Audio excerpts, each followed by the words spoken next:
Nandito naman ulit ang inyong lingkod mga kaibigan. Muling nagbabalik ang OFW sa Pinas, si Mark, na nagtitipid na manggagawa sa Pilipinas. No? Ganito lang pala ang buhay namin sa Pinas mga kaibigan. Lagi lang nagtitipid kasi mababa ang sahod namin dito sa Pilipinas. Ano?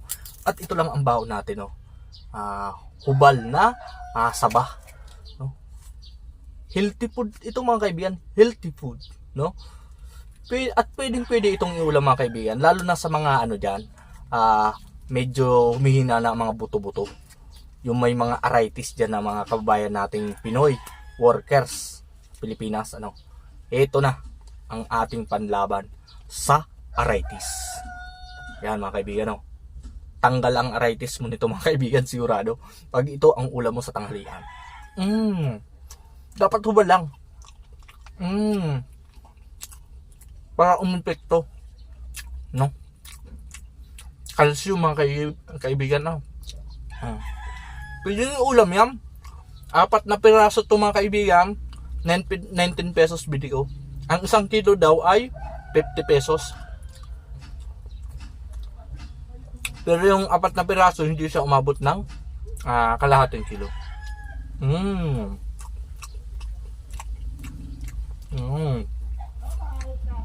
The best na ulam to mga kaibigan. Tipid na, healthy pa, at na-advance na yung merienda natin. Pag-isahin na natin yung tanghalian at merienda.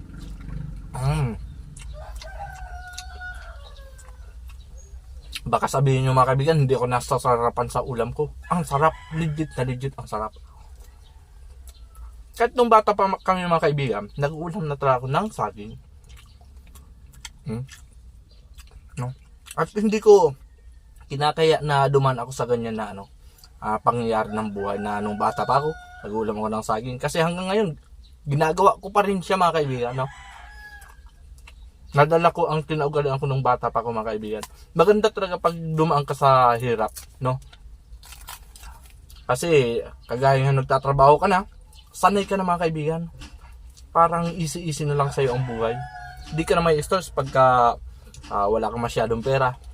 No, kagaya ko, walang masyadong pera. Hindi magtitipid. Ganyan lang naman ang buhay.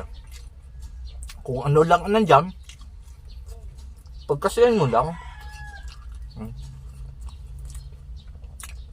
Kasi ang ating iniingatan pag nandito ko sa Pinas sa trabaho ay yung hindi ka mabaon sa utang. Mahirap yung pagka wala kang pera, mangutang ka na. Mabilis na mangutang pero mahirap magbayad. Lalo na sa halos sahod natin ay kunti lang talaga yung natitira mga kaibigan pagdating ng sunod na sahuran. Barang na lang. No, kaya kung mangutang ka, baka wala ka talagang pambayad. Kaya inuugali kong magtipid.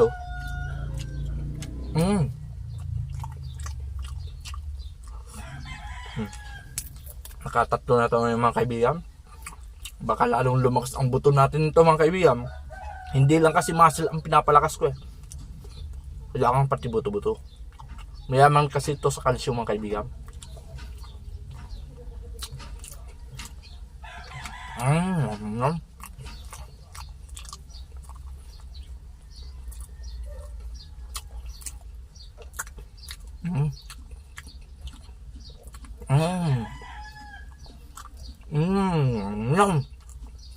No?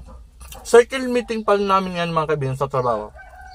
At yan sa likod ko na yan ang pinagtatrabaho ko. At itong manipwestohan ko, mga takto ng company namin, dito lang ako kumakain, dito ako pumupwesto. Kasi gusto ko pag tanghalian ko, kakwentuhan ko kayo.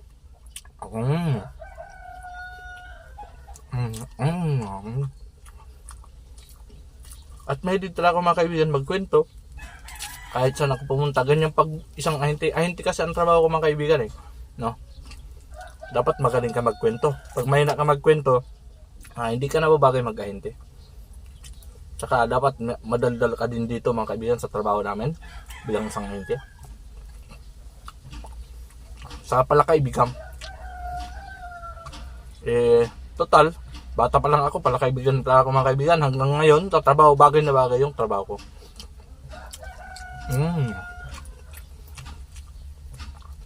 Paubos na ang tanghalian natin mga kaibigan, pero solve na solve tayo.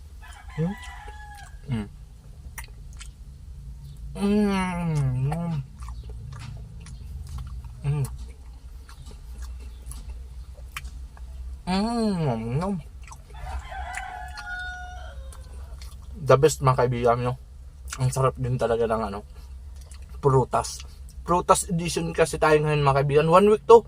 Prutas kasi ipopromote natin na kumain lagi ang mga Pinoy workers dito sa Pilipinas ng mga healthy foods.